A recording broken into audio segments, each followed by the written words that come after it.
Now this one's tricky because they don't tell us stuff, but they do tell us stuff. Right off the bat, I notice that I've got this reflexive property. Both triangles share this side. So I have a side, and I have a side. What do I need to do SAS? I need to know an angle. Now the angle has to be trapped between the sides. So the angle that I really need, I need this angle and this angle, right? Because then it would be side angle side, side angle side. Does that make sense to you guys? A.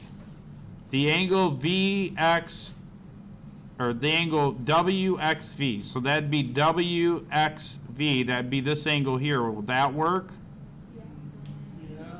No.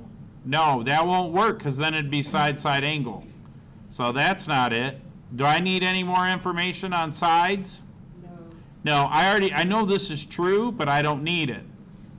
And I don't need this either. Yeah, now this is what I said in the beginning. So I need angle VWX, which is this angle here, and then I need RXW, which is this angle here. Does that kind of make sense to you guys? Yes.